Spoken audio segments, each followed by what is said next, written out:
जैसा कि आप सुन रहे थे, इस मुगलसराय भंडारे का आध्यात्मिक महत्व बहुत है।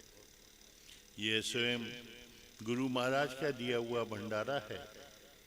इस भंडारे में वो सब गुरुजन के साथ उपस्थित रहते हैं और अपनी दया को बरसाते हैं। हम लोग बहुत भाग्यवान हैं कि आज स्वयं उनकी इस सभा में बैठे हुए हैं। अगर देखा जाए तो ये संसार एक माया का भ्रम जाल है। इससे कोई नहीं बच सकता। केवल वही बच सकता है जो किसी समर्थ गुरु को अपना हाथ पकड़ा देता है। वो उसका हाथ पकड़ के इस माया के भवजाल से उसको बचा के और ऊंचाइयों पे ले जाते हैं। गुरु तीन प्रकार के होते हैं। पहले होते हैं प्रारंभिक गुरु, जो कि साधक को इस संसार से थोड़ा बहुत इस ईश्वर के विषय में बता के उसका मन को आकर्षित करते हैं। दूसरा सदगुरु होते हैं, जो कि समर्थ गुरु के संपर्क में आके उनके अंदर सब शक्तियाँ आ जाती हैं। वो साधक को मनोमय कोष तक का मन को अपने अधिकार में लेने तक की साधना करा के उससे पार करा देते हैं। तीसरे प्रकार के गुरु होते हैं, वो समर्थ गुरु कहलाते हैं। ये सब इस ईश्वर की सारी शक्ति लेकर इस पृथ्वी पे आते हैं। ये एक निगाह से ही साधक की अवस्था को बदल देते हैं और उसे कहाँ से कहाँ पहुँचा देते हैं। जब समर्थ गुरु मिल जाए तो साधक को उस पर पूर्ण विश्वास करके फिर उसके बताए हुए मार्ग पे चलना चाहिए। समर्थ गुरु मिलने के लिए जरूरी ये है कि हम उसके पूरी तरह उससे शरणागत हो जाएं। शरणागत होने के लिए हमें मन बुद्धि और अपने अंतःकरण की सफाई करनी पड़ती है। पूरी तरह उससे पूरी तरह हमारा समर्पण उस समर्थ गुरु को हो जाता है। ये जो समर्थन है, ये जो समर्पण है, ये कहने सुनने की बात नहीं है। ये ऐसा नहीं है कि हम कहें कि हम पूर्ण समर्पण हो गया और समर्पण हो गया। ये तो एक भाव है जो हमारी आंतरिक अवस्था है। और समर्पण होने के बाद हम गुरु महाराज के द्वारा उसको कबूल करना भी आवश्यक है। इस अवस्था तक पहुंचने के लिए हमको अपने कर्तापन के भाव को हटाना पड़ेगा और दृढ़ता भाव लाना पड़ेगा। जब तक हमारे अंदर कर्तापन का भाव है, तब तक हमारे संस्कार भी बन रहे हैं। जो भी हम अपनी ज्ञान इंद्रियों से और इंद्रियों से कार्य करते हैं, वो एक बिंदु के रूप में हमारे हृदय क्षेत्र पर अंकित हो जाती हैं और समय आने पर वो फिर उसी के वशीभूत होकर मनुष्य को कार्य करना पड़ता है।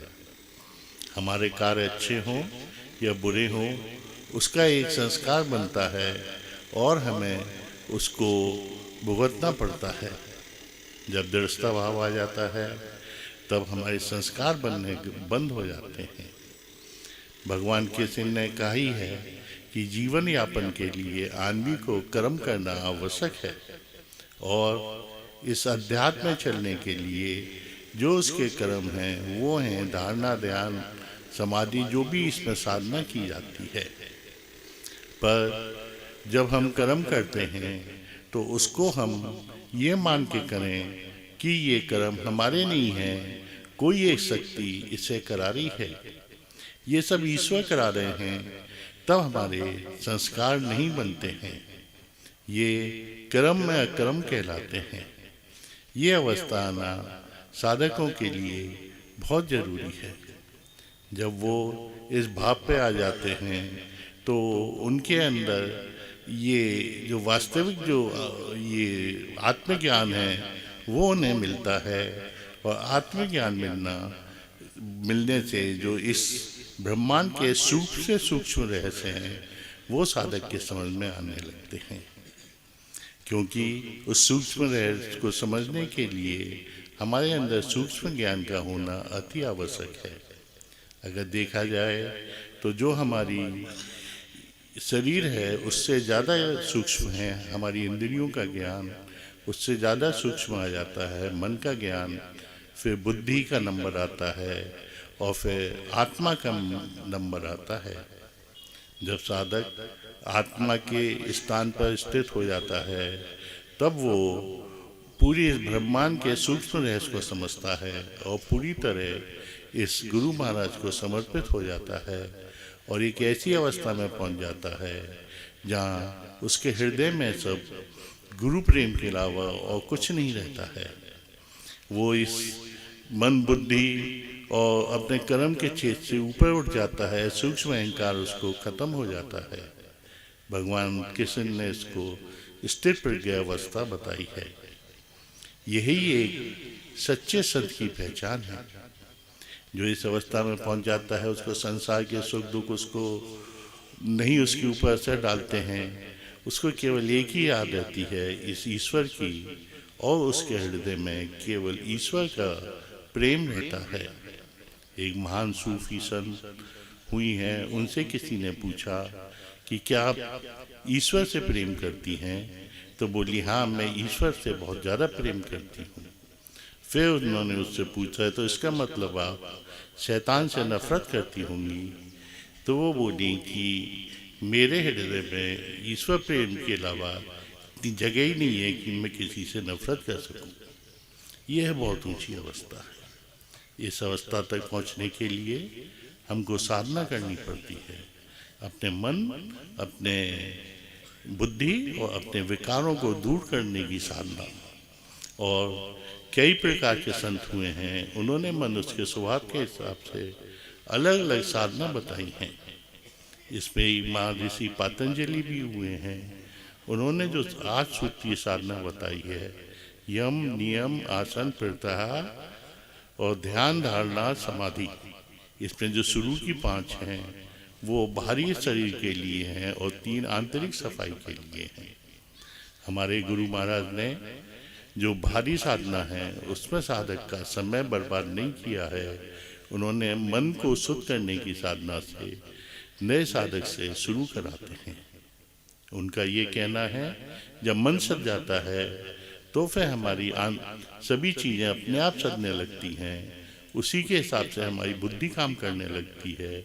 मन और बुद्धि निर्मल होने के बाद हम आत्मज्ञान भी प्राप्त कर लेते हैं। उनकी साधना बहुत ही सरल और बहुत ही सशक्त है। इसको करने से कुछ ही समय में आदमी और साधनाओं से काफ़ी आगे पहुंच जाता है। पर यह साधना बड़ी श्रद्धा और विश्वास से करनी चाहिए। इसमें बस शुरू में जो मन को एकाग्र करने में है उसमें साधक को उसके संस्कारों के हिसाब से समय लग जाता है, पर आगे की अवस्थाएं गुरु महाराज की दया से बहुत ही जल्दी आ जाती हैं। बस गुरु महाराज से प्रार्थना है कि सभी पर अपनी दया बनाए रखें, जिससे कि वो उनके द्वारा बताए गए मार्ग पे चल सके। पर इसमें एक आदमी साधकों के मस्तिष्क में क्वेश्चन आता है कि हम जैसे साधना कर रहे हैं तो वो उससे पहले हमारा शरीर छूट गया तो फिर हमारा क्या होगा? क्या वो बेकार चली जाएगी? ऐसा नहीं है। जो हम साधना करते हैं तो उसमें पूरी तरह हम गुरु महाराज के चिंतन में रहते हैं। पर जब हमारा आखिरी समय जो हमारे विचार होते हैं उसी के अनुसार हमें अगला जन्म मिलता है। इसलिए कहा जाता है कि हमेशा गुरु महाराज की याद में बने रहें, जो एक अवस्था है जो थोड़ी सी कोशिश के बाद साधक पे आ जाती है। पर मान लीजिए 20 रास्ते में उसका शरीर छूट जाता है तो वो समर्थ गुरु उसे नहीं छोड़ता है। उसके अगले जन्म में उसे किसी न किसी रूप में मिलता है और उसको वो जो साधना जहाँ तक कर चुका था उसके आगे का रास्ता तय करा के उसे वो पूर्ण करा देता है।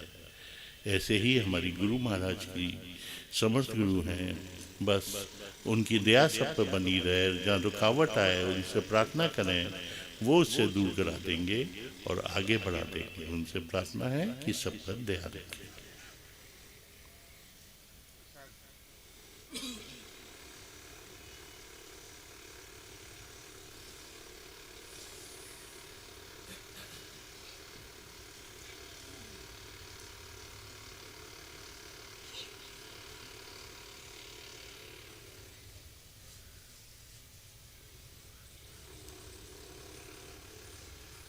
ये निवेद रखा हुआ है, इसे बड़े भाव से गुरु महाराज को अर्पण कर दें और उनसे प्रार्थना करें कि इसे स्वीकार कर हम सभी लोगों को अपना आशीर्वाद प्रदान करें।